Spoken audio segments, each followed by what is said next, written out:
Olá, começa agora o primeiro bloco de notícias da manhã da TV da Transparência. Olá, Oceri Lopes. Olá, Sara Raquel. E hoje, segunda-feira, dia 12 de maio de 2025, vamos dar início aos nossos destaques do dia pelo jornal Folha de São Paulo. E o primeiro destaque de hoje é sobre guerra comercial. Estados Unidos e China anunciam um acordo para reduzir tarifas recíprocas temporariamente. Americanos reduziram taxas sobre itens do país asiático para 30% durante pausa de 90 dias. Dólar tem alta no mundo após anúncio. E ainda sobre esse mesmo assunto. Sob ameaças tarifárias, corrida de cobre para os Estados Unidos cria escassez na Europa. E exportações de Pequim para Washington caem 17,6% em abril, com taxas de Donald Trump. E o Folha de São Paulo nos traz este carrossel de imagens. Nessa imagem temos sobre o catolicismo no Peru, um gráfico na verdade. Acompanha o aumento no número de seguidores da religião ao longo de vários papados no país onde Leão XIV viveu e atuou. Então temos que em 2025 são 29 milhões de pessoas que se consideram católicas no Peru.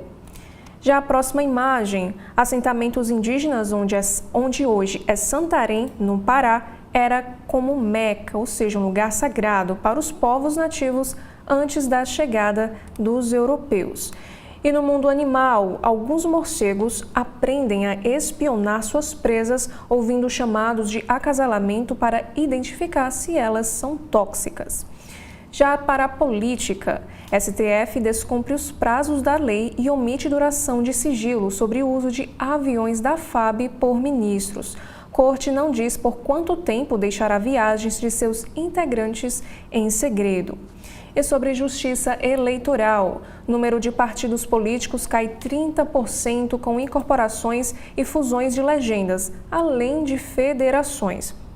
Cidadania e PSB aceleram conversas para formar uma nova federação.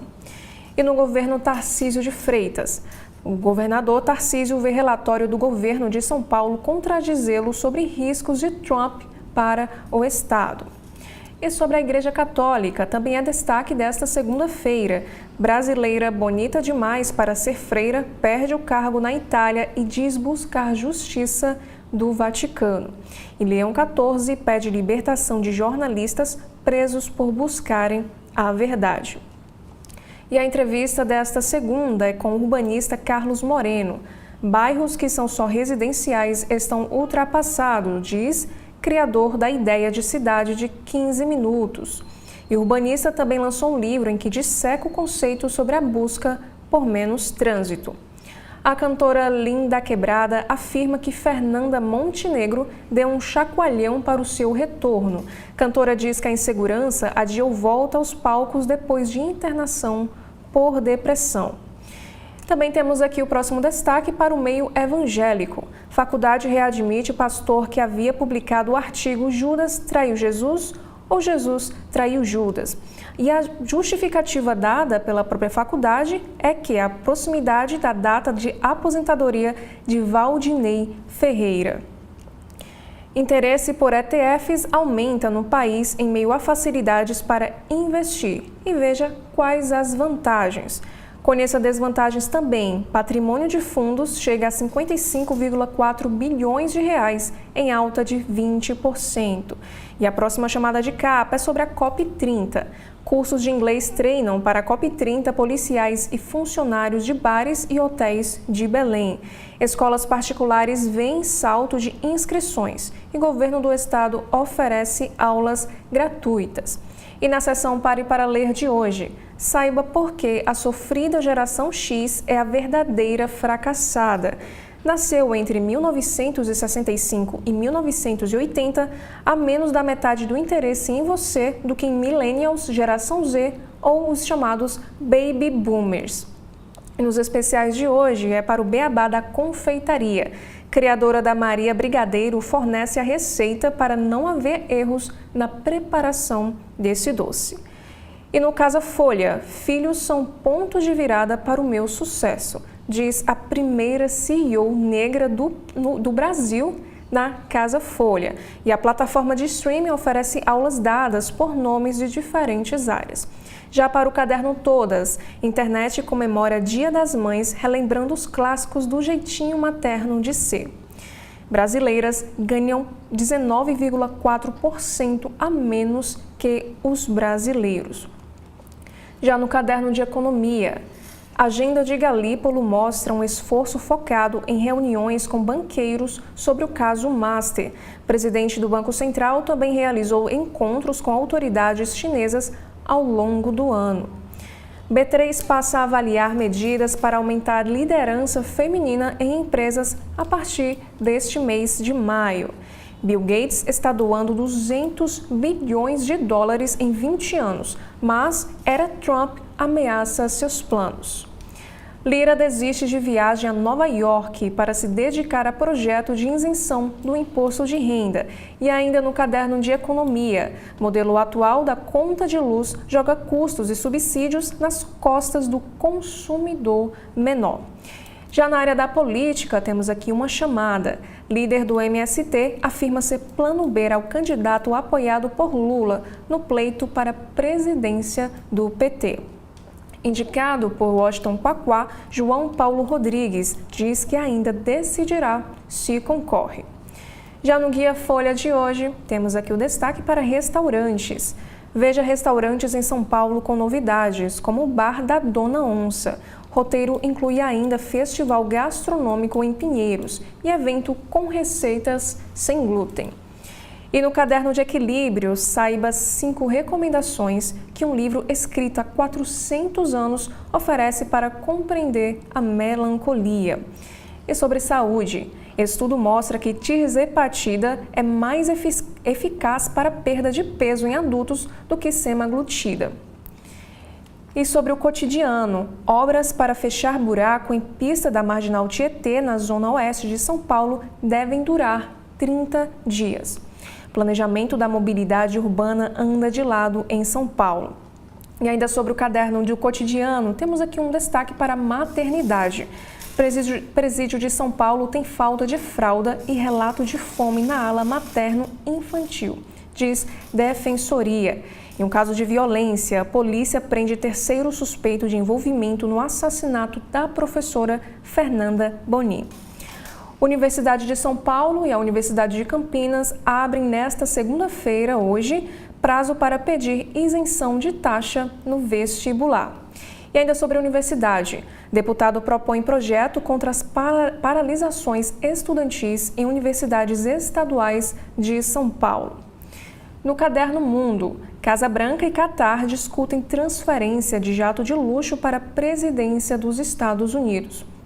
O acordo para uso estava em negociação, diz o país, em meio a relatos de que seria presente. Sobre meio ambiente desta segunda, temos aqui um assunto sobre desmatamento. Mata Atlântica tem pequena redução no desmatamento e perdas por desastres climáticos. No caderno de ciência, as bizarras explosões de corpos celestes que os cientistas não conseguem explicar. Astrônomos buscam entender fenômenos que poderão trazer novos conhecimentos. E por último, no caderno de cultura, o Folha de São Paulo nos traz 2 chamadas. A primeira é para uma crítica. Lispectorante é filme de afetos, mas limitado por produção tímida. Longa talvez tenha pensado em homenagear Clarice Lispector, mas não se aproxima da autora. E por último, sobre Multitela, A Viagem e filme de macaco assassino, o que ver na TV e no stream nesta segunda-feira. E agora eu convido o Oceli para mostrar os destaques da capa do jornal O Estado de São Paulo. O Estadão, Sara e internautas.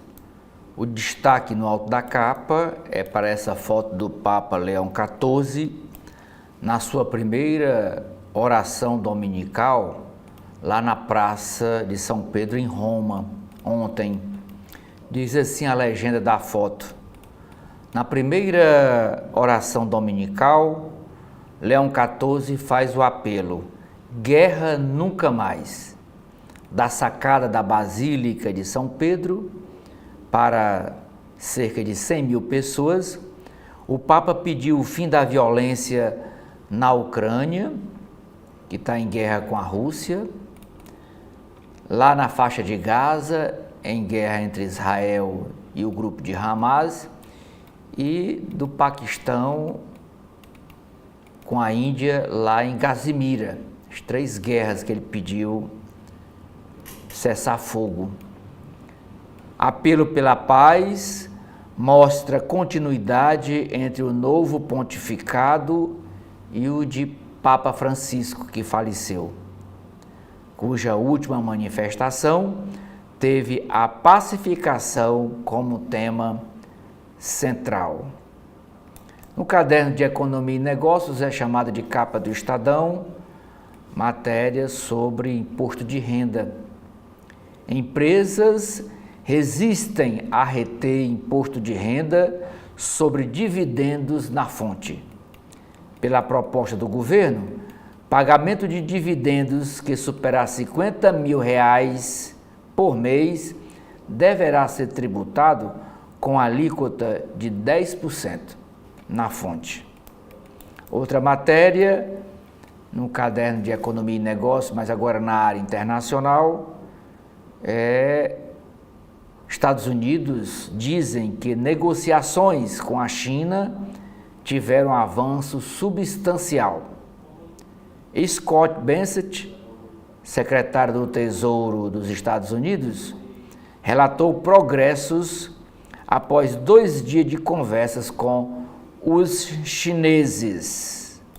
Mas a manchete do Estadão para uma matéria exclusiva do jornal, dizendo que o governo federal poderá poupar 128 bilhões de reais caso siga a decisão do STF, do Supremo Tribunal Federal, com relação às emendas parlamentares. Diz assim o texto da manchete: o governo federal poderá economizar 128,3 bilhões de reais se adotar as regras estabelecidas pelo Supremo Tribunal Federal para controlar o crescimento das emendas parlamentares. De acordo com decisões do ministro Flávio Dino, referendadas pela Corte, as emendas totais, incluindo as de gasto impositivo e não impositivo, não podem crescer mais do que o menor de 3 critérios: a variação das despesas discricionárias, quer dizer, das despesas não obrigatórias do Executivo, o limite de crescimento do arcabouço fiscal de 0,6% a 2,5% acima da inflação, ou a variação da receita corrente líquida, que é o RCL. O cálculo da potencial economia foi feito pelo Estadão e comparado com estimativas do Executivo no projeto de lei de diretrizes orçamentárias, o PLDO, isso para o ano de 2026, que não seguiram os critérios mais rígidos estabelecidos pelo STF. A diretora da ONG, Organização Não Governamental Transparência Brasil, a Marina Toge, ela disse o seguinte nessa matéria: é essencial limitar o crescimento do volume de recursos da União que o Legislativo tem sob seu poder, para que o planejamento e a execução orçamentários voltem a ser coesos. Na área de esportes, chamada de capa do Estadão, é para o jogo ontem à noite, entre o Palmeiras e o São Paulo. E com um gol já no fim do segundo tempo, o Palmeiras vence o São Paulo O jogador Vitor Roque, esse aqui da foto com a língua de fora, comemorando o gol, marcou aos 50 minutos do segundo tempo, já na prorrogação, e quebrou a invencibilidade dos tricolores no Campeonato Brasileirão. No caderno C2, que é o caderno de entretenimento do Estadão, um documentário chamado Mania de Você faz o retrato da vida e da arte da cantora Rita Lee, falecida. Mania de Você é o nome de uma música dela. E por último, um fenômeno da natureza, lá em Ubatuba, São Paulo, uma cratera gigante pode ter origem espacial. Pesquisadores do INPE buscam provar que asteroide metálico causou formação na cidade do litoral, causou essa cratera nessa cidade do litoral norte paulista. Sara, o que é que nós temos na capa do jornal O Globo? Oceli, no jornal O Globo desta segunda, no alto da capa, temos aqui um destaque do segundo caderno, Gostinho de Dendê. Referência no exterior, Seu Jorge apresenta baile à La Baiana, no Rio de Janeiro e em São Paulo. E o jornal O Globo também nos traz alguns destaques especiais para o domingo de Aceno.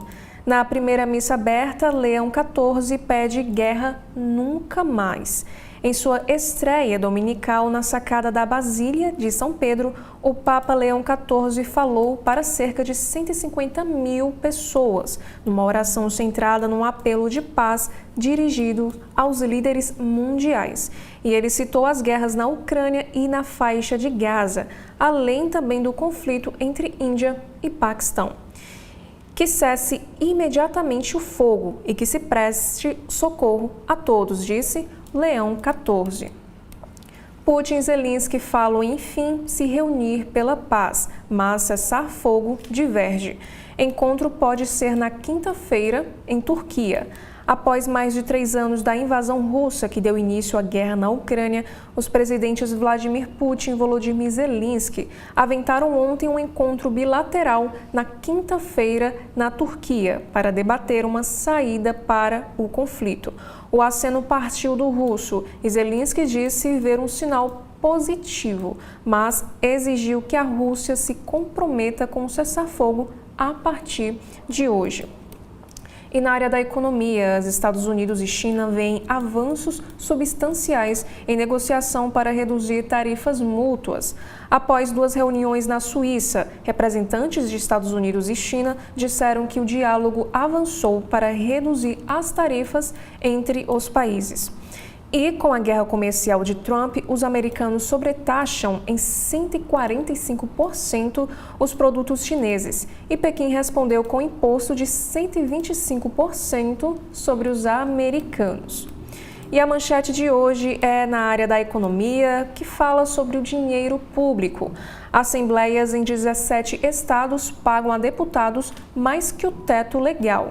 Com verbas indenizatórias somadas ao salário, vencimento médio dos parlamentares em 2025 passa de R$ 50 mil em 9 unidades da federação. Embora o teto salarial para deputados estaduais seja de 34,7 mil, as assembleias estaduais pagam em média neste ano R$ 46,5 mil por mês a seus parlamentares. Em 17 unidades da federação, o vencimento médio está acima do teto e em 9 passa de 50 mil por parlamentar, informa Luísa Marzullo.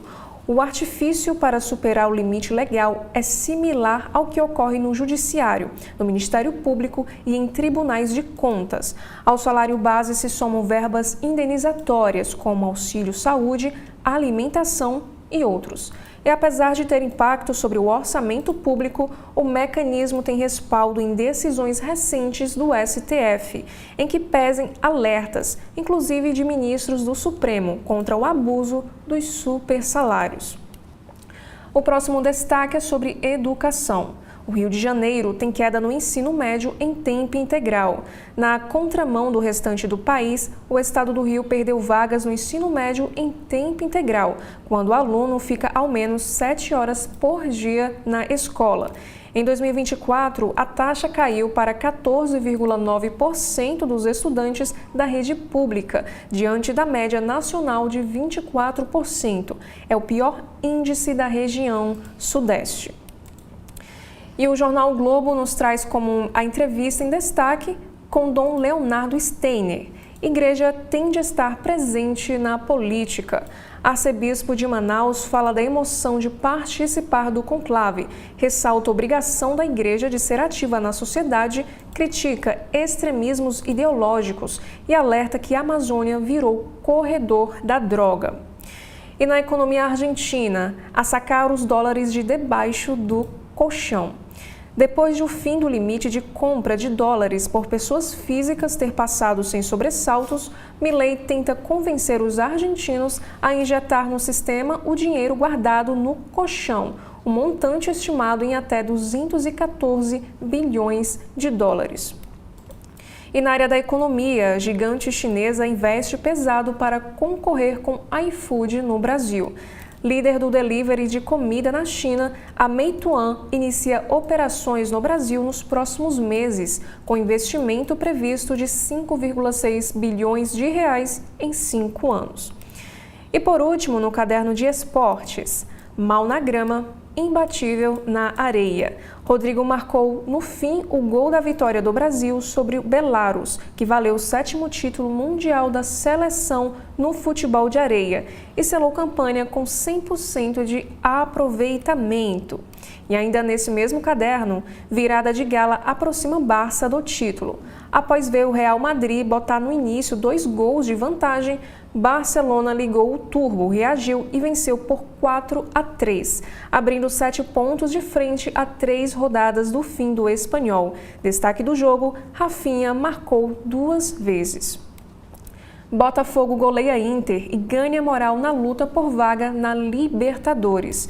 Em noite de golaços no Nilton Santos, Alvinegro fez 4-0 no Inter, subiu ao 8º lugar no Brasileirão e reforçou a energia para pegar os Estudiantes na briga por classificação na Libertadores.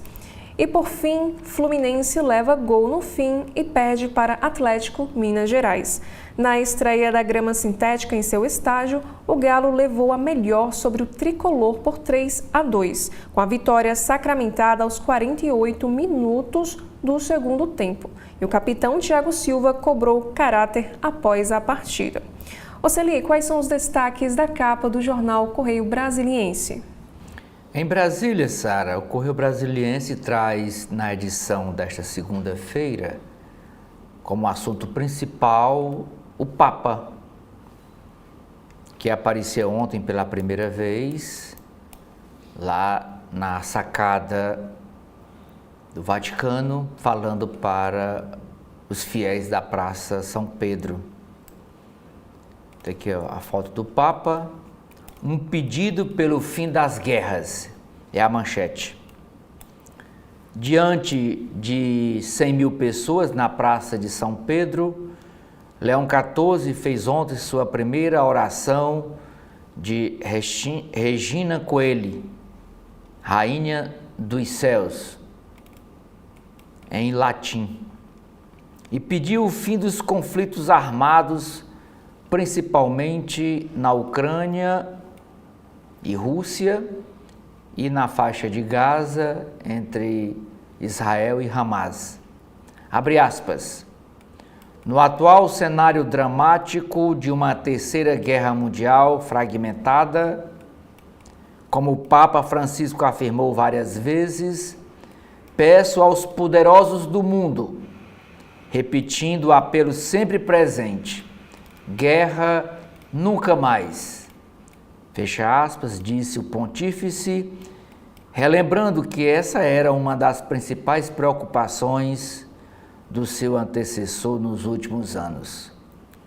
O Papa disse de novo, carrego no coração o sofrimento do amado povo ucraniano.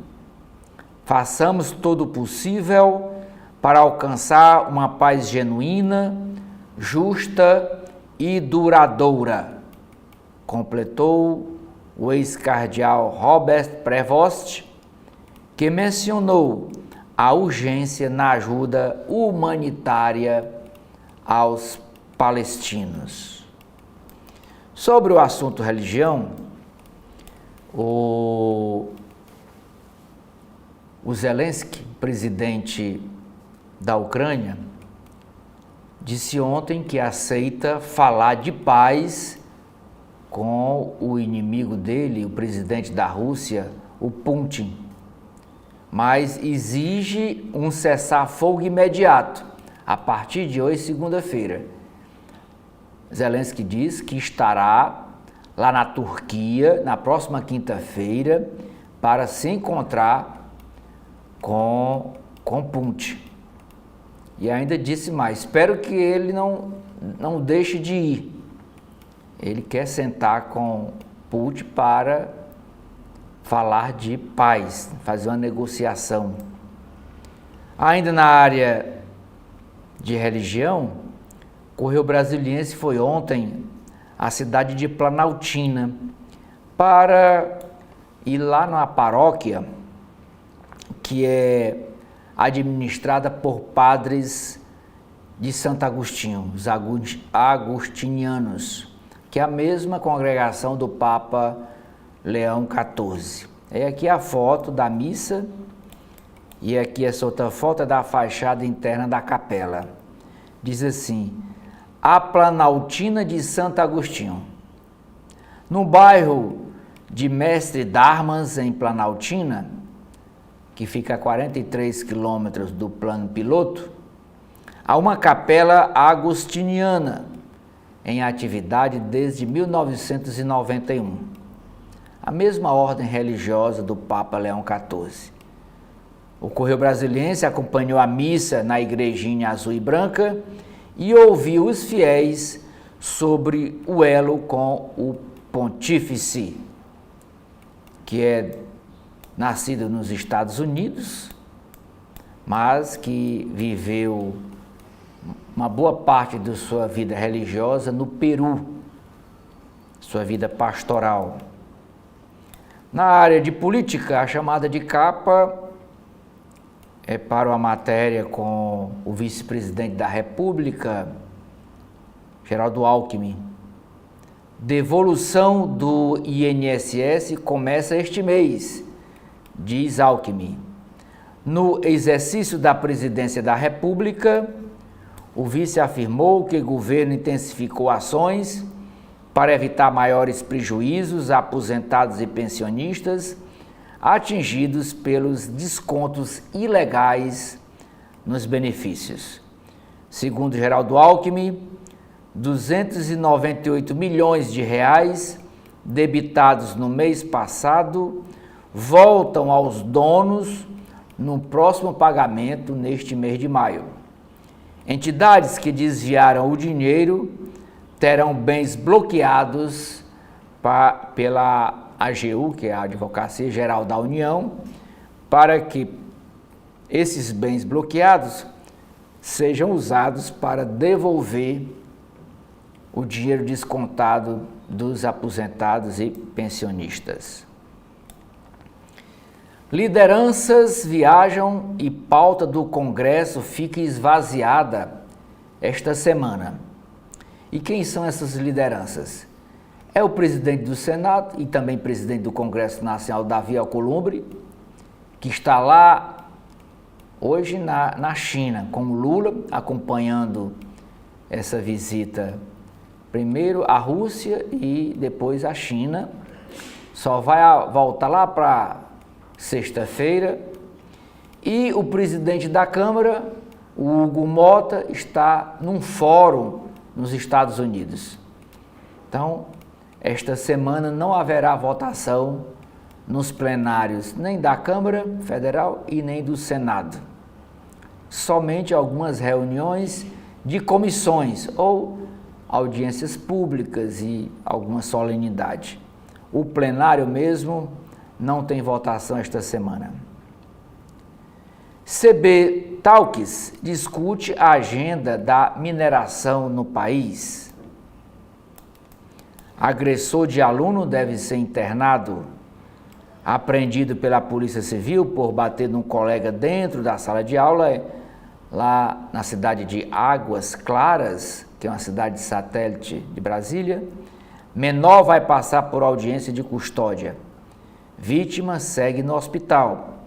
O suspeito também é investigado por tentativa de latrocínio.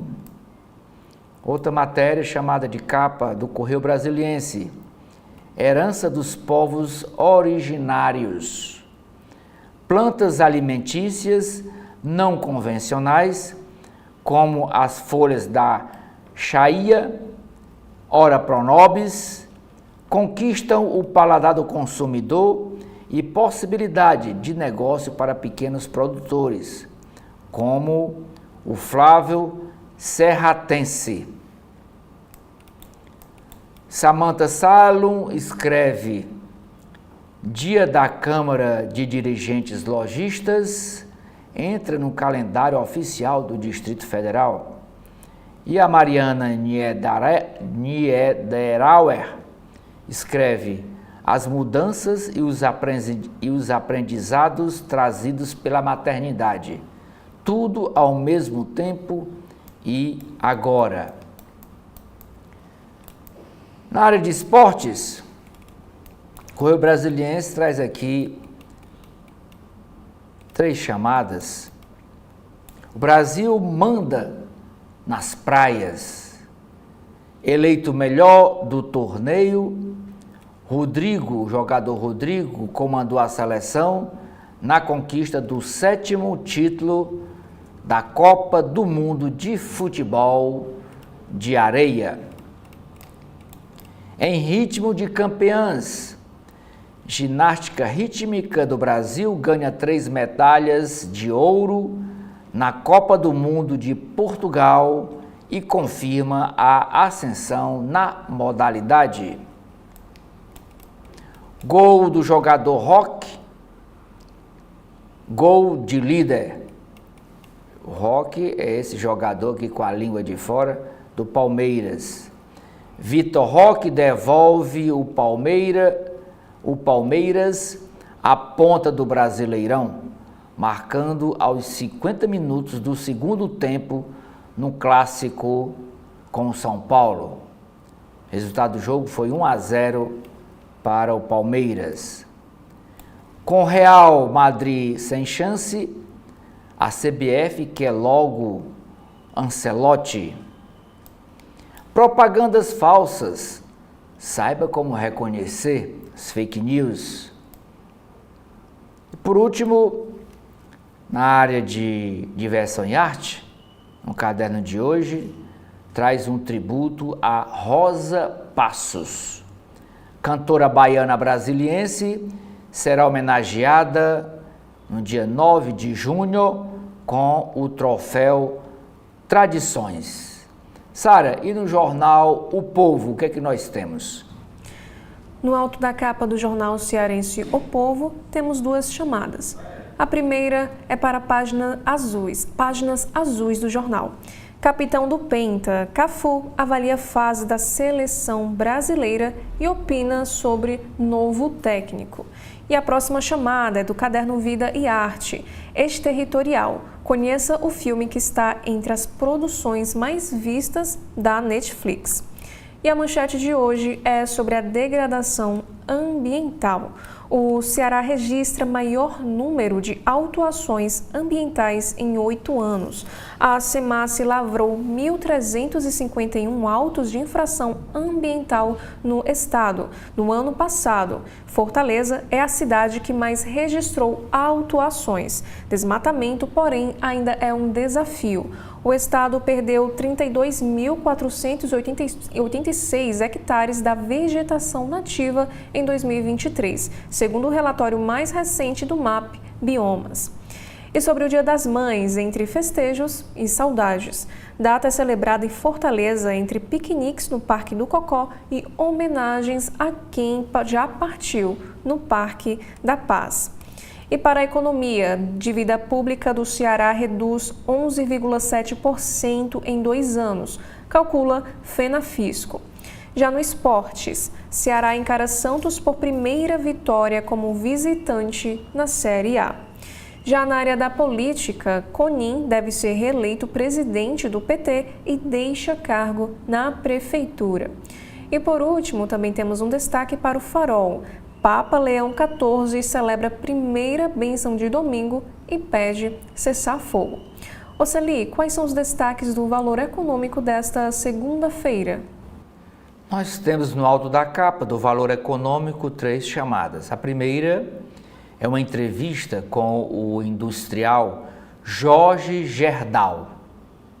Ele diz: medidas protecionistas de Trump estão provocando um desequilíbrio na economia global. No mercado de entregas com moto e o carro, o delivery, a empresa chinesa Meituan está chegando no Brasil e planeja investir 6,6 bilhões de reais até o ano de 2030 para lançar e expandir seus serviços de entrega de refeições. Como na capa do jornal o Globo, é uma péssima notícia para o iFood, que hoje domina esse mercado no Brasil inteiro, nesse mercado de entrega de serviço de refeições no Brasil. E agora está chegando aí a chinesa Meituan e com certeza vai balançar o mercado também trabalhista, né?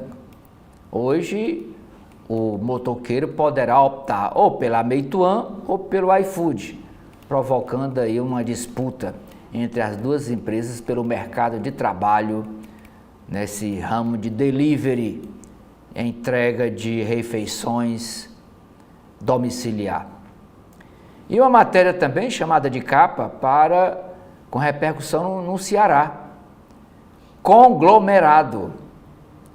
O grupo cearense Edson Queiroz vai investir perto de R$1 bilhão com foco na Nacional Gás, que vende, a gente chama aqui o gás butano, e na Minalba, que é uma marca de água mineral.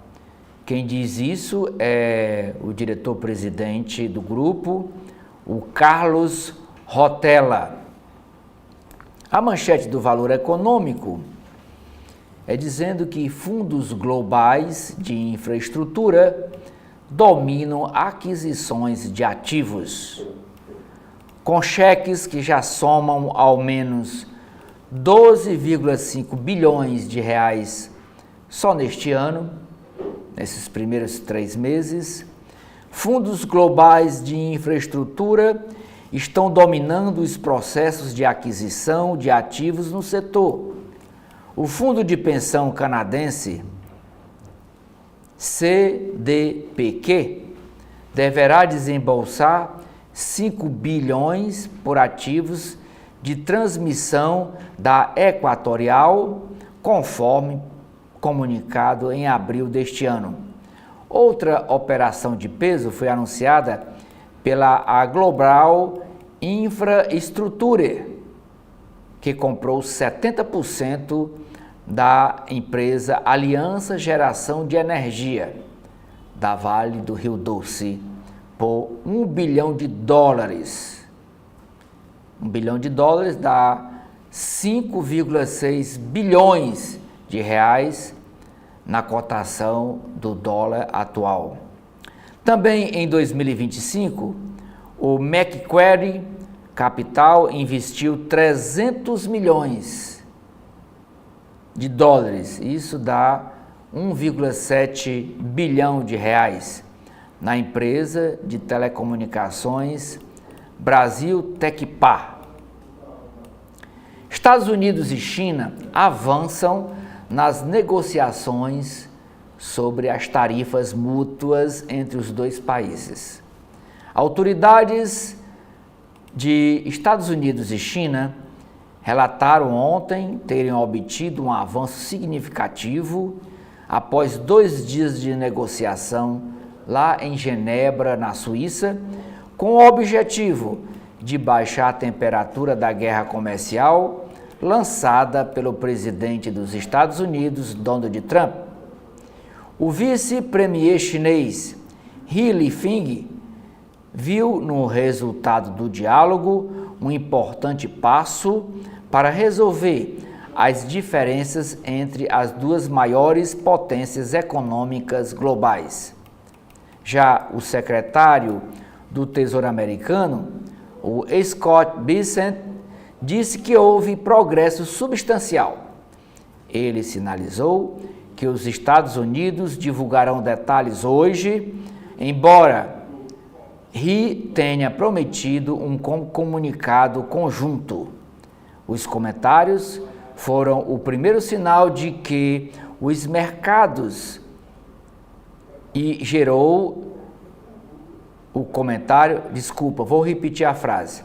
Os comentários foram o primeiro sinal de que pode haver recuo no embate que agitou os mercados e gerou preocupações diante dos efeitos do tarifaço sobre as cadeias de suprimento globais.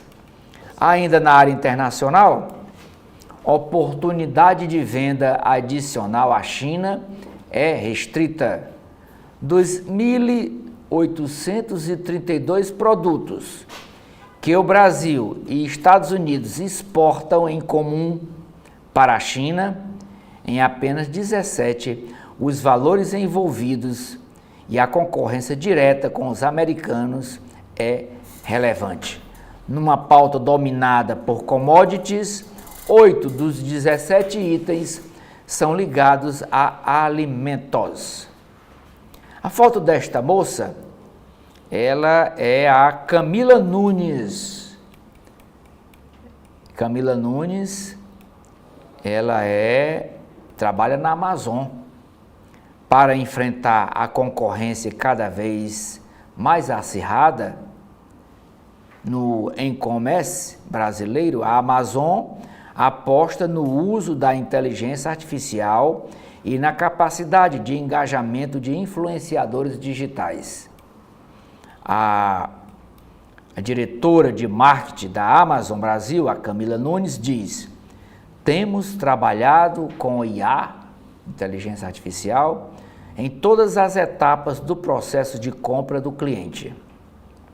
Estimamos globalmente que 75% dos pedidos que entregamos têm uma participação de inteligência artificial.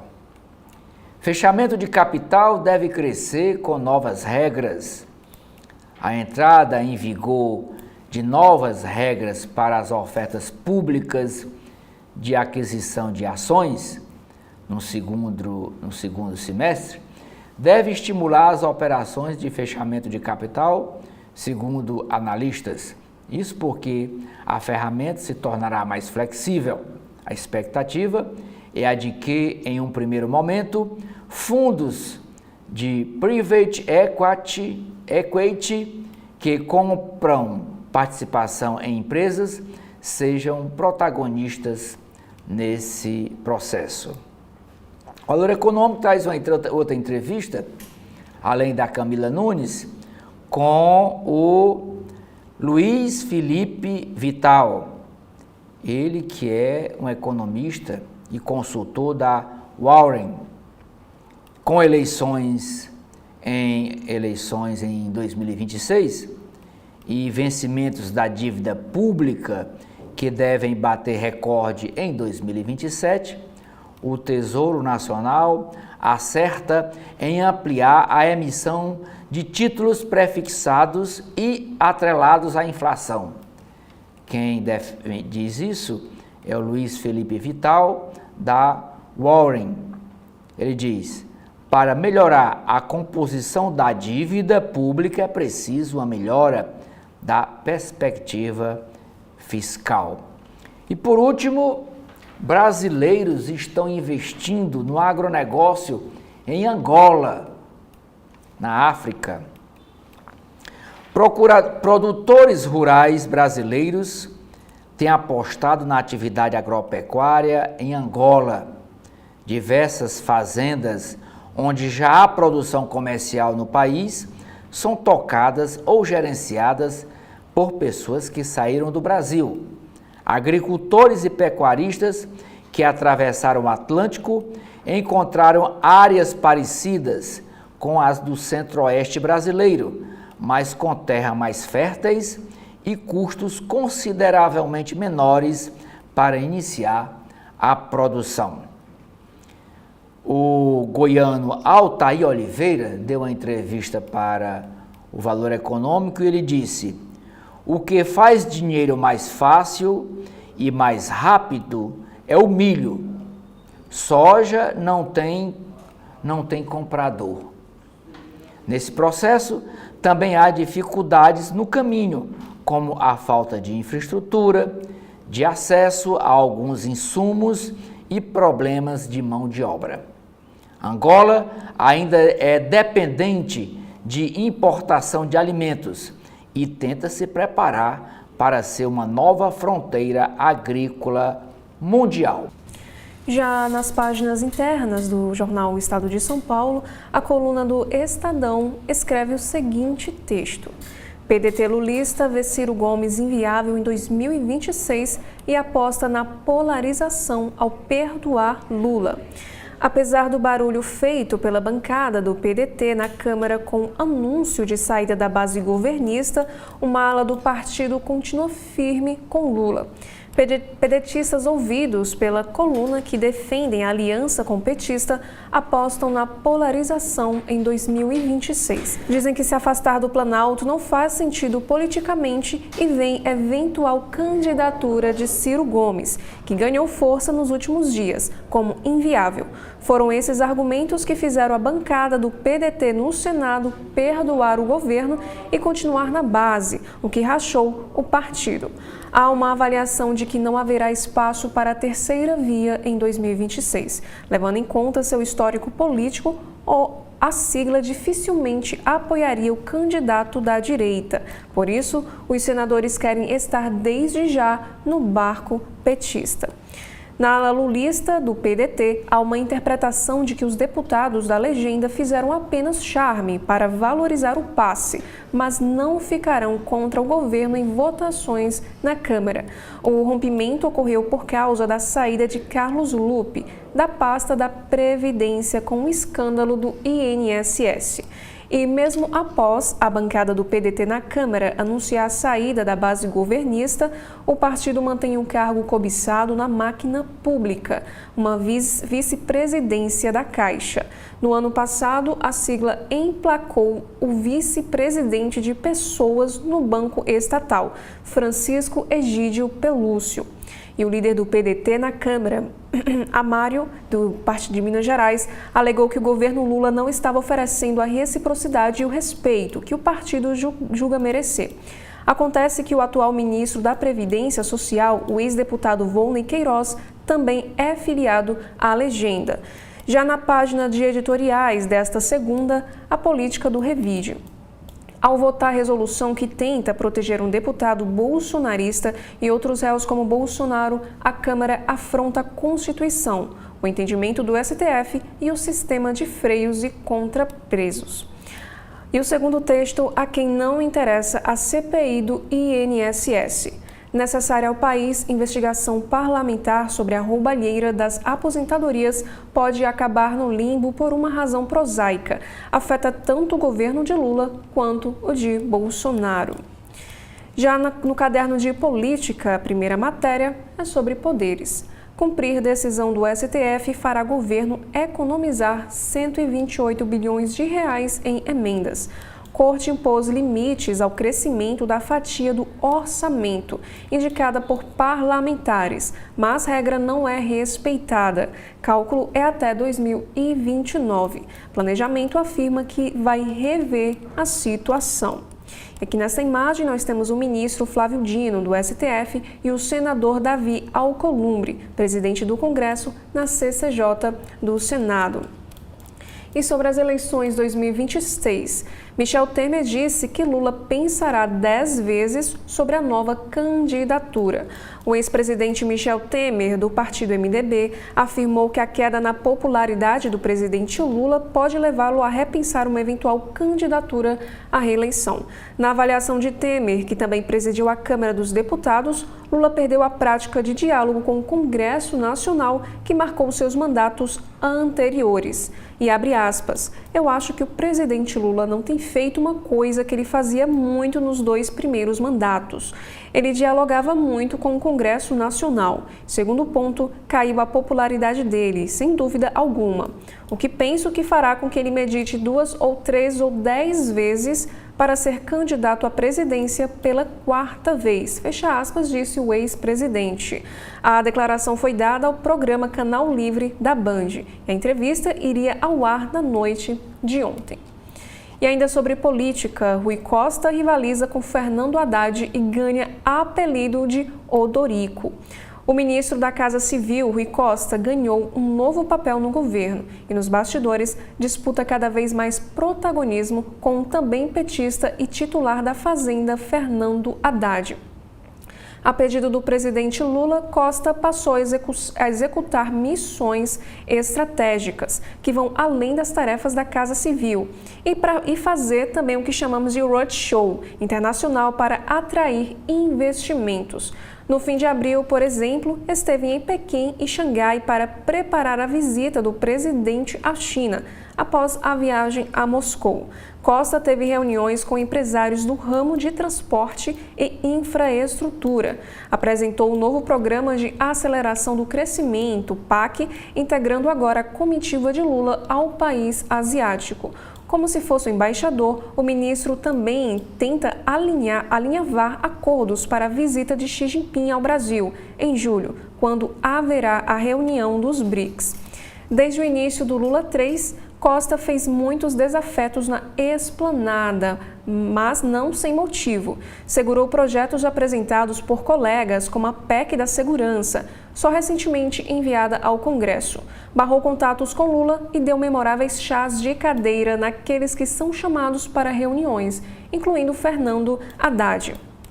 O ex-governador da Bahia, Costa, chegou a receber na esplanada o apelido de Odorico Paraguaçu, prefeito de Sucupira, cidade imaginária do interior baiano. O impagável personagem da novela O Bem Amado, de Dias Gomes, encarna até hoje a síntese da política no Brasil. Nenhum dos 2 ministros comenta a guerra de nervos estabelecida entre eles. E Lula gosta de estimular a disputa, assim como fez com Antônio Palocci, da Fazenda, e José Dirceu, Casa Civil, no primeiro mandato. Tanto Rui Costa como Fernando Haddad têm um desejo de suceder Lula, ainda que só na eleição de 2030. Até agora, porém, o presidente não construiu herdeiros políticos no PT nem em outros partidos da esquerda. Para 2026, o ministro da Casa Civil planeja se candidatar a senador pela Bahia. O titular da Fazenda pode tentar o mesmo cargo por São Paulo. Já no caderno internacional, a primeira matéria é sobre a América Latina. Bloqueio de ajuda humanitária dos Estados Unidos ameaça frágil paz na Colômbia.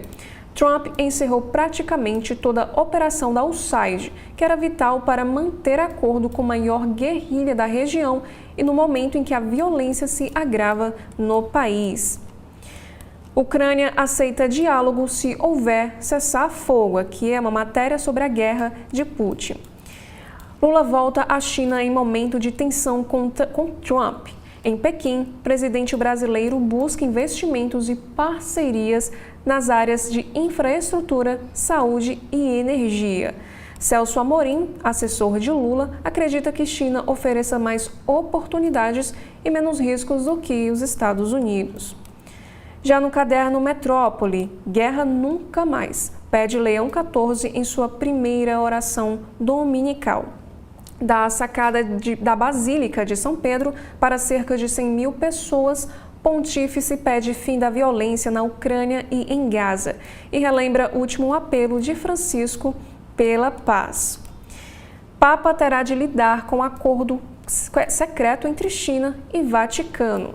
Em 2018, Francisco firmou o primeiro e único documento com Pequim, renovado até 2028. Indicação parece ser de continuidade. E sobre ambiente, alta de 55% do desmate da Amazônia em abril liga alerta no governo. Sem detalhar causas do aumento, Marina Silva diz que medidas para reverter cenário estão sendo discutidas por 19 ministérios.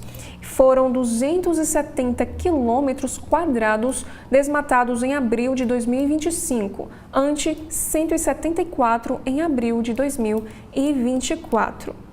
E sobre o caso do crime na Zona Sul de São Paulo, polícia prende terceiro suspeito por morte de professora. Rosenberg Joaquim de Santana, de 54 anos de idade, foi localizado no bairro de Pedreira após denúncia. Defesa não foi encontrada. Segundo as investigações, Fernanda Loureiro Fázio, ex-mulher da professora, é a principal suspeita. Já no caderno de esportes, primeira matéria sobre o Campeonato Brasileiro. Palmeiras vence São Paulo e assume a ponta da tabela.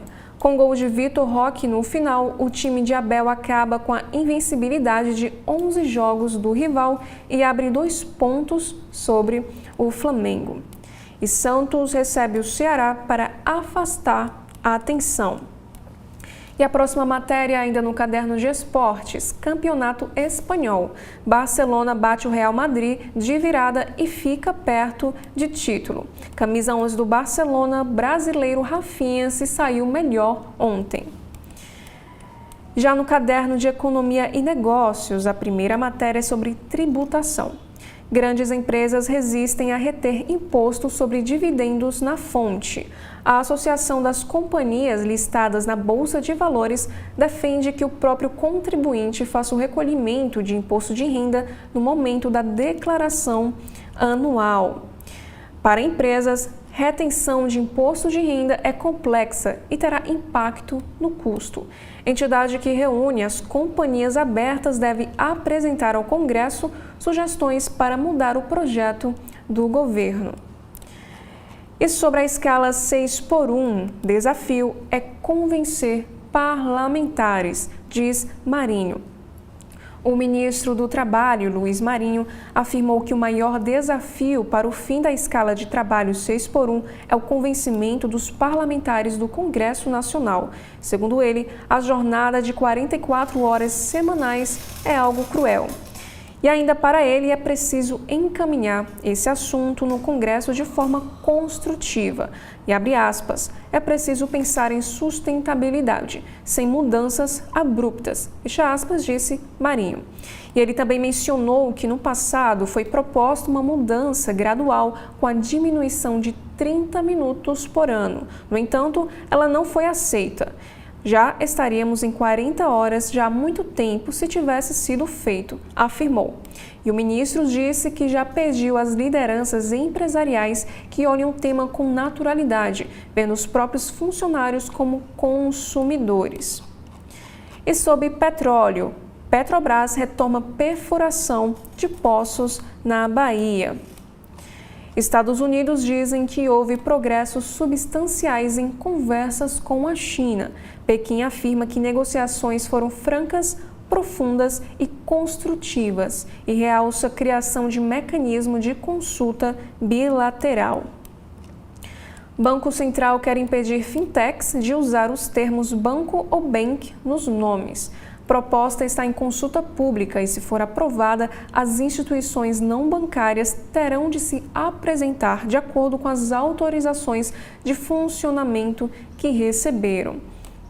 E, por último, XP Investimentos recomenda que os pequenos invistam em ativos no exterior. Estratégia da gestão de fortunas da XP agora chega ao investidor do varejo. Oceli, o que nós temos nas páginas internas do jornal O Globo desta segunda-feira?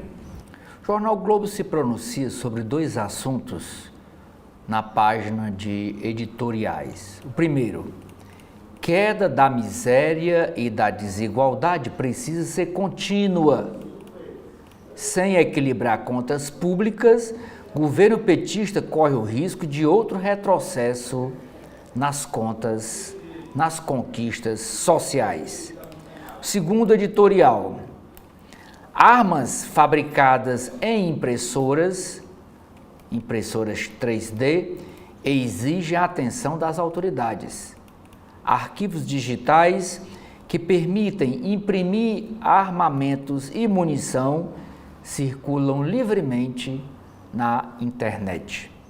Vamos para a editoria de política do jornal Globo. E a primeira matéria é um levantamento exclusivo do jornal O Globo sobre a remuneração dos deputados estaduais. Esta primeira foto é a Assembleia Legislativa que mais bem paga os seus deputados. É a Assembleia Legislativa do Rio Grande do Norte, estado aqui vizinho, hoje governado pelo PT, pela governadora Fátima. E lá, um deputado estadual está ganhando perto de R$100 mil por mês.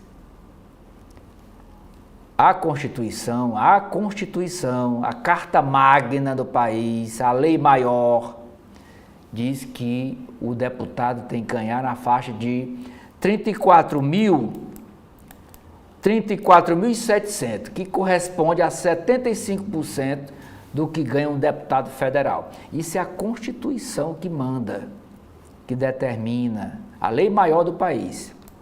Só que os políticos, não só os políticos, os poderes judiciário, legislativo e executivo, não cumprem a legislação, não cumprem a Constituição que eles fizeram e que eles, ao assumirem, fazem um juramento em público, de mão erguida, assim, mão erguida, dizendo, juro cumprir com as leis do país. Aí eles criam uma brecha para ganhar por fora, que tanto o Estadão como o jornal Folha de São Paulo chama de penduricalhos. Aí eles dizem, não, isso aí é verba remuneratória, isso não é verba indenizatória. A mesma coisa, é dinheiro. É a mesma coisa, dinheiro. Aí eles dizem que os 34.700 é a verba remuneratória. Mas esse por fora, que é dinheiro do mesmo jeito, vai para o mesmo bolso, isso não é verba remuneratória, é verba indenizatória. Os penduricalhos. Pois esse levantamento do jornal Globo diz assim, brecha jurídica, deputados ganham acima do teto em ao menos 17 Assembleias Legislativas. É muito mais, não são só 17. Por exemplo, nessa matéria não está a Assembleia do Estado do Ceará, que além dos 34.700, agora foi aprovado há poucas semanas, e foi motivo aqui de comentários do jornalista Edson Silva, aqui na TV da Transparência, a mesa diretora aprovou R$5 mil por fora para gastar com saúde. Tanto para os atuais deputados, os que hoje estão exercendo, como os que já saíram. Então, some aí 34.700 mais 5 mil e poucos reais. E os 5 mil estão por fora desse teto salarial. É um penduricalho, é dinheiro do mesmo jeito. Diz assim o texto dessa matéria exclusiva do jornal O Globo, que é manchete de capa da edição desta segunda-feira. Mesmo diante de orçamentos estaduais muitas vezes fragilizados, deputados estaduais vêm recebendo remunerações mensais acima do teto constitucional, quer dizer, está dentro da Constituição, em ao menos 17 unidades da federação, em 17 estados. É o que revela um levantamento do jornal Globo com base em contra-cheques disponibilizados nos portais de transparência entre janeiro e março deste ano. Embora o limite constitucional seja o pagamento de R$ 34.700 por mês, correspondente a 75% do salário de um deputado federal, os pagamentos mensais efetivos frequentemente superam esse valor. De acordo com os dados analisados, a remuneração bruta média dos parlamentares estaduais foi de R$ 46,5 mil no primeiro trimestre deste ano, janeiro, fevereiro e março. No Rio Grande do Norte e em Rondônia, por exemplo, os ganhos médios são ainda mais expressivos. No caso potiguar, no caso do Rio Grande do Norte, as chamadas vantagens pessoais, que é o por fora, que chama de verbas indenizatórias, os penduricalhos, chegaram a R$ 66 mil por mês. A origem detalhada desses valores, no entanto, não é especificada. Procurada, a Assembleia Legislativa do Rio Grande do Norte não respondeu ao jornal Globo. A falta de transparência sobre os pagamentos se repete em outras unidades da federação, em outros estados. Em Rondônia, os contra-cheques indicam auxílios não discriminados que somam R$ 33 mil por fora, além do salário base, que é R$ 34.700. Essas remunerações são compostas pela parcela fixa, que é o salário base, que varia entre 25 mil e 34.700, é o valor máximo, dependendo do estado.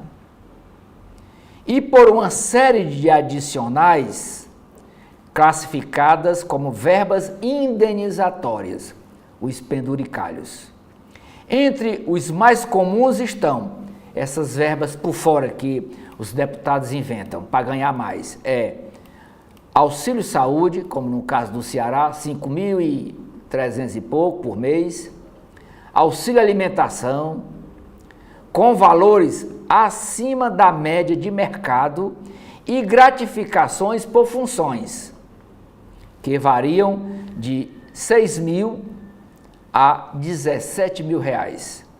Em Pernambuco, por exemplo, o vale-refeição para cada deputado, que é pago por fora, é de R$ 3.400 todo mês. É depositado além para o deputado gastar com vale-refeição, além dos R$ 34.700. Além desses benefícios recorrentes, a maioria das assembleias concede o chamado auxílio paletó, que é pago no início e no final de cada mandato de 4 anos, como compensação pelos custos relacionados ao deslocamento dos parlamentares. No caso aí, se fosse deputado federal, porque tem que ir para o seu estado, mas aqui no caso do Ceará, é o deslocamento de Fortaleza para o seu município, qualquer que seja ele. O valor equivale desse auxílio paletó, é como se fosse um 14º salário. O valor equivale a um salário mensal e pode ser acumulado no caso de reeleição. Apesar de extrapolarem o teto que está na Constituição, 75% do que ganha um deputado federal, esses pagamentos encontram respaldo jurídico. O Supremo Tribunal Federal e tribunais de contas entendem que o limite de R$ 34.700 se aplica apenas às parcelas de caráter remuneratório. Isso é um jogo de palavras, um jogo de conceitos para ganhar mais. Remuneratório, indenizatório, como eu repito, é dinheiro do mesmo jeito. Não é diferente, é o mesmo real, é dinheiro que entra no bolso. Inventa esses nomes para driblar a lei. Abre aspas, para dizer um texto do ministro André Mendonça, do STF, numa decisão recente. O teto constitucional abrange a integralidade das parcelas remuneratórias percebidas pelo servidor público. A única exceção se dá em relação às parcelas de caráter indenizatório previstas em lei, nos termos do parágrafo 11 do artigo 37 da Constituição Federal, argumentou o ministro André Mendonça em decisão recente. Como não são considerados salários, esses valores adicionais não sofrem incidência de imposto de renda, tampouco de contribuição previdenciária. É livre do imposto de renda. Esses 66 mil que o deputado do Rio Grande do Norte ganha extra, nem incide imposto de renda sobre ele, só sobre os 37.400. A jurisprudência, no entanto, continua aqui o texto da matéria do jornal Globo. Essa jurisprudência, no entanto, não é unânime. Em 2013, o Tribunal de Justiça de São Paulo considerou inconstitucional o pagamento de auxílio moradia a deputados estaduais. Considerou inconstitucional o pagamento de auxílio moradia a deputados estaduais, ao entender que a remuneração parlamentar deve seguir o modelo de subsídio, ou seja, parcela única, sem acréscimo por adicionais, auxílios ou gratificações. Na decisão, na época, 2013, o desembargador Luiz Sérgio Fernandes de Souza afirmou que a prática fere o princípio da moralidade pública. Entre especialistas em direito público e administração pública, o tema é objeto de controvérsias. Para muitos, a interpretação dominante abre brechas que enfraquecem o teto remuneratório estabelecido pela Constituição Federal. Abre aspas para citar a opinião de Edgar Monteiro, mestre em Direito pela UERJ, a Universidade do Rio de Janeiro. Ele disse: na prática, são criados os chamados supersalários, com gratificações que, segundo os beneficiários, teriam natureza indenizatória e não remuneratória.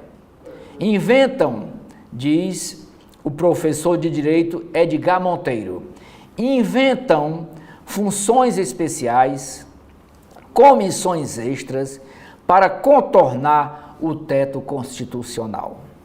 Procuradas, as assembleias afirmaram que os pagamentos estão dentro da legalidade, determinada pela Constituição.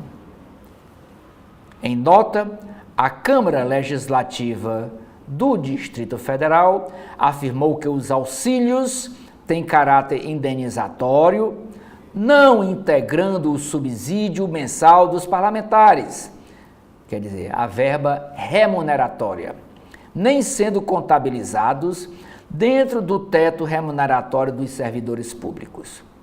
Posicionamentos semelhantes foram enviados pelos legislativos pelas Assembleias Legislativas de Pernambuco, do Espírito Santo e de Tocantins. Não há, nas Assembleias, proposta de contenção dos chamados penduricalhos. Pelo contrário, projetos que criam novos auxílios tramitam com celeridade, quer dizer, com urgência, e frequentemente são aprovados de forma unânime. Nesse cenário, ao menos 8 estados discutem ou já aprovaram recentemente novas medidas que ampliam os benefícios pagos aos parlamentares. Na Assembleia Legislativa do Rio de Janeiro, por exemplo, está tramitando a proposta de criação de um vale-alimentação no valor de R$ 2.900 por mês para cada deputado, para comprar de comida. Em Minas Gerais, a Assembleia Legislativa aprovou no ano passado um reajuste de 78% no teto do auxílio moradia dos deputados, elevando o valor do auxílio moradia para R$ 8.600 por mês, agora no ano de 2025. O deputado estadual do Rio de Janeiro ganha R$ 8.600 por mês de auxílio moradia. Já em Goiás e no Mato Grosso, foram aprovadas em dezembro passado gratificações extras por representação. Em Goiás, o benefício equivale a 1/3 do salário, R$ 11.500, enquanto no Mato Grosso chega a 50%, que é R$ 17.300. Essas verbas são destinadas a membros da mesa diretora, presidente de comissões técnicas e líderes de bancada, cargos que são ocupados pela maioria dos parlamentares da casa. Abre aspas para citar uma frase do jurista Rafael Paiva. Diz ele: em um país com tantas desigualdades, vemos supersalários em todo o funcionalismo público. Isso ocorre porque se permite que esses benefícios escapem do controle do teto constitucional. Fecha aspas, disse Rafael Paiva. Paiva destaca ainda que vários estados já passam por dificuldades de controle de gastos. Minas Gerais, por exemplo, acumula uma dívida de 165 bilhões de reais para com a União Federal. E o Goiás tem uma dívida de 17 bilhões de reais para a União Federal. E o Rio de Janeiro está entre os estados que mais devem à União Federal. É Rio de Janeiro, São Paulo e Rio Grande do Sul. São os maiores devedores. E também Minas Gerais são os maiores devedores da União. Pedem dinheiro emprestado e não pagam. E lá, cada deputado estadual ganha R$ 8.600 de auxílio moradia, morando no mesmo estado, porque eles não são deputados federais, não precisam ir para Brasília. Eles têm que ir para a capital, como aqui no Ceará. Tem que vir do interior para a capital, se quiser pode voltar no final de semana. Passa aqui, só tem sessão aqui no Ceará, terça, quarta e quinta, que tem dia de sessão. Mesmo assim, os parlamentares continuam acumulando os chamados penduricalhos. E aqui o Jornal Globo traz uma arte, um infográfico, mostrando a situação de cada estado pesquisado pela essa reportagem. Por exemplo, Rio Grande do Norte, o salário lá, tudo, somando como eu falei, a remuneração, né, os 34.700, com os penduricalhos, ou por fora, dá um salário, ele bota no bolso, seja remuneratório, seja indenizatório, mas tem um saláriozinho de R$ 99.700 por mês, no Rio Grande do Norte. Rondônia, R$ 67.800. Minas Gerais, R$ 66.600. Maranhão, R$ 63.400. Roraima, deputado estadual ganha, Roraima, R$ 56.900. Paraíba, R$ 55.500. Amapá, R$ 54.300. Goiás, R$ 53.000. Tocantins, R$ 52.100. Pernambuco, R$ 49.300. Sergipe, R$ 47.600.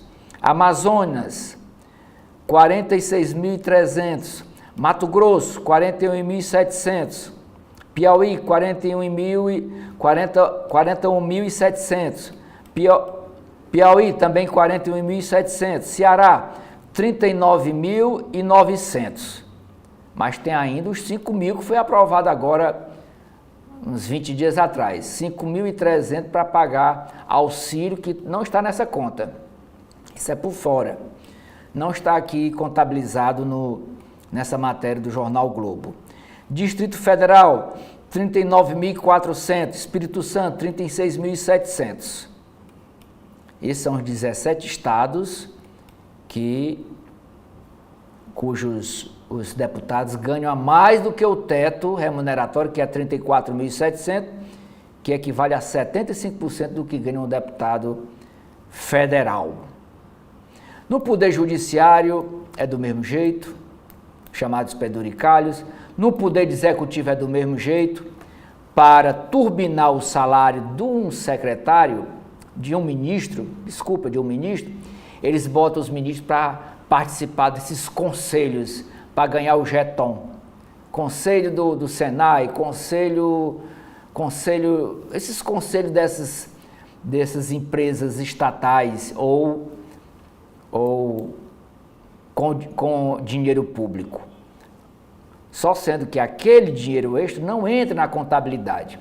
Hoje o teto salarial do servidor público é o que ganha o ministro do Supremo. 46 mil e uns quebrados.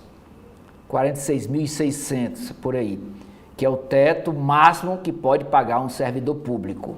Mas inventam esses penduricalhos para ganhar mais. Continuando nas páginas de política do jornal Globo, outra matéria. Julgamento de cúpula da PM, da Polícia Militar do Distrito Federal, deve ser prévia de caso Bolsonaro. Oficiais serão as primeiras autoridades julgadas pelo STF por atos golpistas em processo com acusações semelhantes. Outra matéria. Partidos do Centrão criticam decisão do STF no caso de Alexandre Ramagem. Líderes preveem acirramento de crise entre os poderes e cobram resposta de Hugo Mota. Hugo Mota é o presidente da Câmara Federal, que está nos Estados Unidos, só volta no fim de semana. O ex-deputado Roberto Jefferson, ex-presidente do PTB, passa a cumprir prisão domiciliar. O ex-deputado deve dar continuidade a tratamento médico em casa e acatar medidas cautelares, entre elas não usar as redes sociais, determinadas pelo ministro Alexandre de Moraes, do STF, após parecer da Procuradoria-Geral da República. Ele estava em hospital do Rio de Janeiro desde 2023. Estava lá por determinação judicial. O Roberto Jefferson, tem aqui a foto dele e a foto do ministro Alexandre de Moraes. Nas redes sociais ele chamava o ministro Alexandre de Moraes, debochando do ministro, chamava ele de cabeça de ovo. É o que o Roberto Jefferson escrevia nas redes sociais, xingando o ministro. Moraes concordou com argumentos da PGR e concedeu a prisão domiciliar humanitária. A mesma prisão domiciliar que o ministro deu para o Fernando Collor de Mello. É a chamada prisão domiciliar humanitária. Collor de Mello também foi para casa, estava no presídio, condenado a 8 anos e 10 meses de prisão, porque recebeu uma propinazinha de 20 milhões, estava no presídio, aí foi mandado também para casa, para cumprir esta punição em casa, mas com tornozeleira eletrônica. Outra matéria na editoria de política. Governo Lula vê o novo Papa, Leão XIV, como contraponto a Trump, presidente dos Estados Unidos. O novo líder da Igreja Católica é considerado um crítico do presidente dos Estados Unidos, sobretudo em relação à política migratória, central no discurso do presidente republicano. E o novo Papa nasceu em Chicago, nos Estados Unidos, embora ele exerceu a maior parte de sua vida religiosa no Peru. No PSD, o governador Eduardo Leite, do Rio Grande do Sul, defende um vice do MDB para a sua sucessão lá no Rio Grande do Sul. Ele não pode mais ser eleito porque já está no segundo mandato e ele já está formando a chapa para que o governo do Rio Grande do Sul continue sob sua orientação. Xadrez de 2026 no Rio Grande do Sul inclui racha entre alas MDBistas e o governador, o atual governador, que saiu do PSDB após 24 anos e se filiou sexta-feira passada no PSD. Ele está tentando viabilizar a candidatura dele, Eduardo Leite, à presidência da República, e esquerda com cardápio de nomes para distribuir entre governo e Senado. Caso não seja possível ele se candidatar a presidente da República, Eduardo Leite pretende disputar uma vaga ao Senado Federal pelo Rio Grande do Sul. E quem também quer disputar uma vaga, são duas, né, por cada estado. Cada estado tem direito a disputar agora 2 vagas. É também o deputado federal do PT, Paulo Pimenta. Ele é cotado para disputar também uma vaga. Hoje ele é deputado federal e que agora quer disputar uma vaga no Senado pelo Rio Grande do Sul.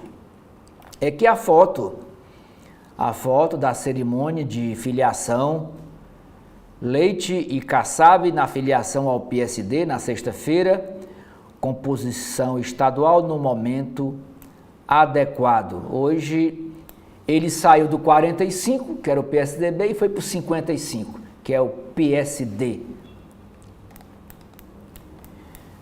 Agora, na editoria de Brasil, a primeira matéria é sobre fraude móvel.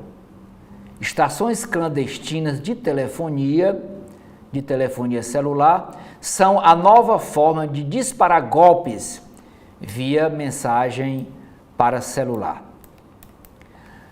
Na página de saúde, matéria é sobre bem-estar, prosperidade, busca global, busca entender o que significa viver uma vida boa. E dos critérios, uma das sensações é ter prosperidade. Ter vida boa é ter prosperidade. Economia. Fora do colchão. Após fim do controle cambial, o presidente da Argentina, Javier Milei, quer que argentinos usem seus dólares que segundo ele estão guardados no colchão. A empresa chinesa Meituan vai investir 5,6 bilhões de reais no Brasil para disputar o mercado de entrega de alimento via motoqueiro, essas entregas chamadas delivery, vai disputar com a iFood aqui no Brasil. A iFood hoje domina o mercado. Gigante asiática no ramo de delivery quer desafiar o domínio do iFood. Empresa asiática vai usar no país a marca Qieta. Qieta, K-E-E-T-A. É a marca que ela vai usar aqui naquelas mochilas grandes que o pessoal, os motoqueiros levam nas costas para levar a comida. Com a qual, essa marca Qieta, com a qual já opera em Hong Kong e também já opera na Arábia Saudita. O diretor-presidente dessa empresa participa hoje, lá em Pequim, de uma cerimônia com Lula, já para acertar os ponteiros para começar a trabalhar aqui no Brasil. Tem aqui a mochila com a foto da empresa, Qieta, uma bolsa de entregador com o logotipo, né, com a logomarca da Qieta em Hong Kong. Estados Unidos e China relatam avanços significativos nas negociações. Secretário do Tesouro americano promete falar hoje sobre esse acordo entre Estados Unidos e China para vender os seus produtos um para o outro. O jornal Globo lança uma newsletter sobre inteligência artificial. Na editoria Cotidiano do Rio de Janeiro, primeira matéria é dizendo que o estado do Rio de Janeiro está de recuperação na escola. Não passou de ano. Na contramão do país, o Rio de Janeiro perde vagas no ensino médio estadual de tempo integral, porque não tem escola, não investiu em escola de tempo integral. Essa é uma matéria de página inteira sobre menos tempo em sala de aula. Aí tem aqui Distrito Federal, Roraima, Santa Catarina, Rio Grande do Sul, Mato Grosso, Rondônia, Pará e Rio de Janeiro. A comparação. Ceará aqui está em bom lugar, está com 54,6%. Alunos em tempo integral no ensino médio. Mas Pernambuco apresenta melhor. Pernambuco, cuja governadora era do PSDB, hoje também foi para o PSD. 2 governadores que o PSDB perdeu nos últimos dias. A Raquel Lira, lá de Pernambuco, foi para o PSD e agora, sexta-feira passada, o Eduardo Leite do Rio Grande do Sul. Pois em Pernambuco, 69,6% das matrículas são de alunos de tempo integral, escola de tempo integral. Quer dizer, o aluno passa o dia na escola, vai de manhã, almoça na escola e à tarde fica fazendo os deveres, os exercícios e só vai para casa na boca da noite. Então, o percentual de Pernambuco está melhor do que do Ceará. Os 3 melhores é Pernambuco com 69,6%, o Ceará com 54,6% e depois a Paraíba com 59%, empatado com o Ceará, com 59,5%. Os piores, Distrito Federal, 6,1%, Roraima, 8,1%, Santa Catarina, 8,4%, Rio Grande do Sul, muito ruim, 8,5%, Mato Grosso, 9,7%, Rondônia, 9,9%, isso é o número de matrículas em tempo integral. Paraná, 10%, Pará, 12,3%, Rio de Janeiro, 14,9% e Amazonas, 5,8%. Com esta matéria sobre a educação em tempo integral nos estados brasileiros, eu encerro aqui as páginas internas do jornal Globo e pergunto à minha colega Sara o que é que nós temos nas páginas internas do Correio Brasiliense.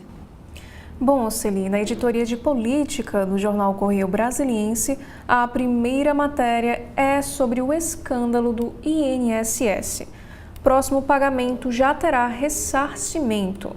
Segundo Alckmin, serão devolvidos 298 milhões de reais com pagamentos feitos entre maio e junho. O valor é referente às mensalidades de abril, que mesmo após o bloqueio foram descontadas porque não deu tempo de brecar.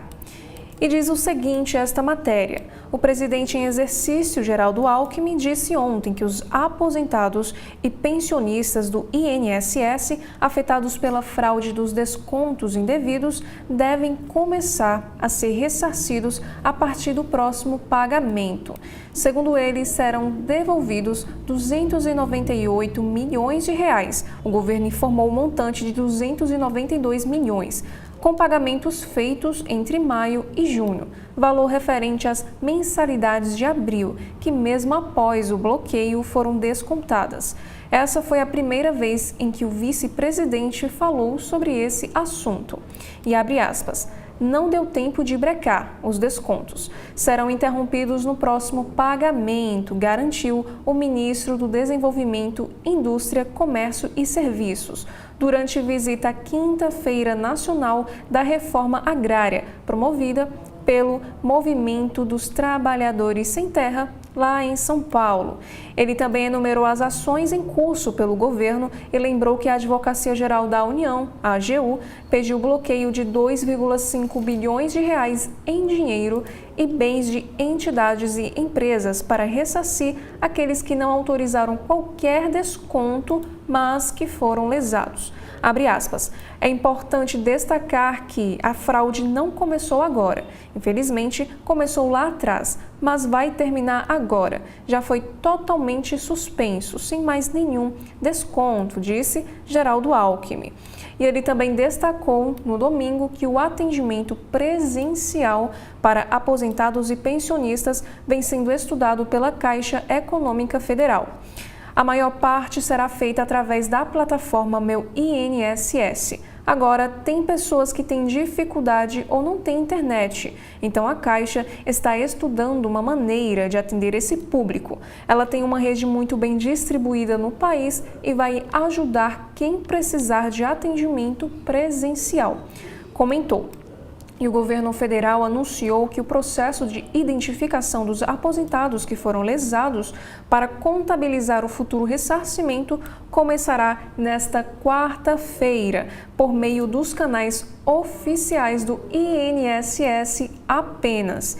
Em meio ao momento delicado, ao desafio de evitar que as vítimas caiam em um novo golpe durante o processo de investigação e ressarcimento. Durante a coletiva na semana que passou, o presidente do INSS, Gilberto Valle Júnior, ressaltou mais de uma vez que os únicos contatos com o órgão serão por meio do aplicativo e pelo telefone, e abre aspas, o cidadão não precisa juntar documentos a ninguém, não precisa fazer contato com ninguém, porque ninguém está autorizado a falar em nome do INSS. Contatos diretos do cidadão são pelos canais oficiais, que é 135 ou a plataforma Meu INSS. Não autorizem ninguém a falar com o INSS, alertou. E a próxima matéria, ainda na editoria de política, é sobre o Congresso. Semana de recesso informal. Após esforço concentrado e a aprovação de projetos, Câmara dos Deputados diminui o ritmo, com Mota e outros líderes em evento nos Estados Unidos. No Senado, Alcolumbre retorna da China a tempo de conduzir as sessões normalmente. Com apenas 2 meses pela frente antes do recesso parlamentar do meio do ano, os deputados ganharam uma semana de folga. O motivo é a viagem do presidente da Câmara, Hugo Mota, e de outros líderes partidários a Nova York, participarão do Lead Brasil Investment Forum 2025, organizado pelo ex-governador de São Paulo, João Dória, com a presença de investidores e empresários brasileiros e também norte-americanos. O evento começa amanhã. Mota também participa de outros encontros na cidade.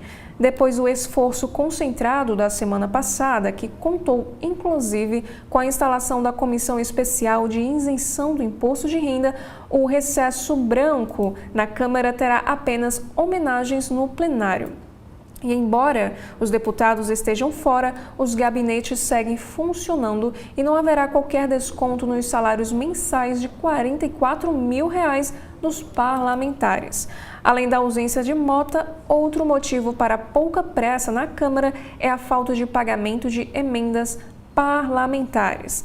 Apesar de o tema estar pacificado com o Supremo Tribunal Federal, questões administrativas ainda estão travando a liberação.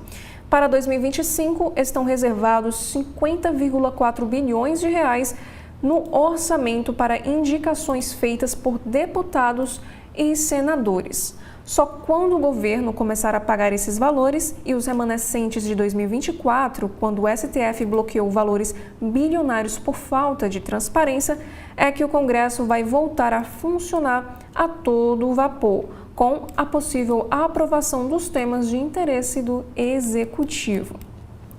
E a próxima matéria, Roberto Jefferson deixa a cadeia. O ex-deputado federal Roberto Jefferson deixou ontem o hospital onde estava preso e sob cuidados médicos e começou a cumprir pena em regime domiciliar, após a autorização concedida pelo ministro Alexandre de Moraes do STF. Jefferson está monitorado por tornozeleira eletrônica. O ex-deputado ganhou direito à prisão domiciliar humanitária. Já na Editoria Brasil, temos aqui a primeira matéria, que é para o meio ambiente. COP30, marcada pelo Acordo de Paris. Tratado contra o aquecimento global alcançou avanços na governança climática, mas enfrenta desafios na implementação de suas metas. A 30ª Conferência do Clima é considerada momento crucial para a sustentabilidade.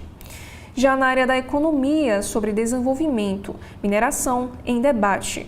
Setor é considerado estratégico na mesa de negociações geopolíticas e passa por transição energética e reindustrialização.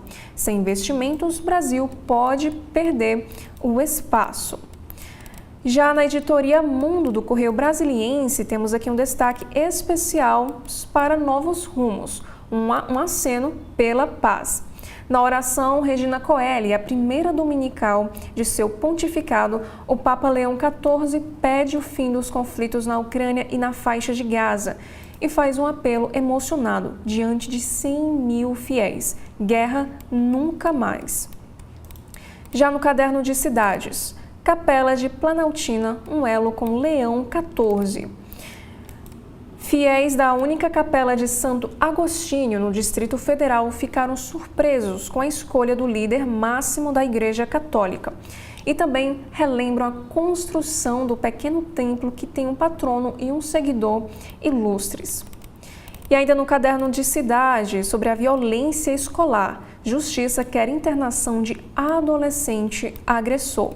O estudante que bateu em um colega na sala de aula deve passar por audiência de custódia nesta semana, quando a medida pode ser adotada. Prêmio Engenho Mulher, protagonismo transformador. Rosane Garcia, Gina Vieira e Joyce Marques recebem a honraria pelo trabalho com mulheres de Ceilândia. Já no caderno de esportes, Roque Santeiro. Camisa 9 faz milagre para o Palmeiras pela terceira partida consecutiva, devolve o time à liderança e quebra um tabu pessoal. O atacante não balançava a rede em 3 jogos seguidos desde o ano de 2023, quando vestia a camisa do Atlético Paraná. Cruzeiro vence com show do camisa 10. Galo vira jogo contra o Flu na estreia do gramado sintético. E por último, ainda no caderno de esportes, o empurrão que faltava. Barcelona vence Real e pressiona ainda mais a CBF a anunciar um novo técnico. E foram esses os principais destaques dos jornais do nosso país. Nós gostaríamos de agradecer pela sua audiência nesta segunda-feira, dia 12 de maio.